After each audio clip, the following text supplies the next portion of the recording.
ఛత్తీస్గఢ్లో మరోసారి భారీ ఎన్కౌంటర్ జరిగింది.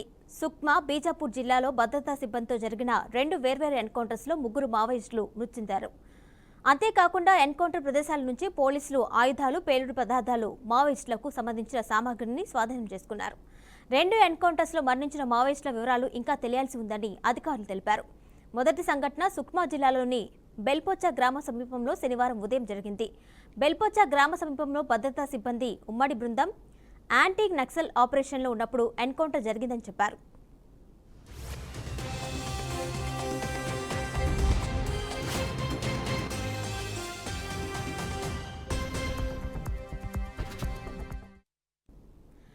బంద్కు పిలుపునిచ్చిన నేపథ్యంలో బెల్పోచా, జీనేటాంగ్, ఉస్కవాయ గ్రామాల అడవుల్లో మావోయిస్టులు గుమిగూడారు అనే సమాచారం ఆధారంగా జిల్లా రిజర్వ్ గార్డ్, బస్తర్ ఫైటర్స్ మరియు డిస్ట్రిక్ట్ ఫోర్స్కు చెందిన సిబ్బందితో కూడిన ఈ ఆపరేషన్ ప్రారంభమైంది. బూటకపు ఎన్కౌంటర్లకు నిరసనగా బస్తర్ ప్రాంతంలో మావోయిస్టులు ఈరోజు బంద్కు పిలుపునిచ్చారు.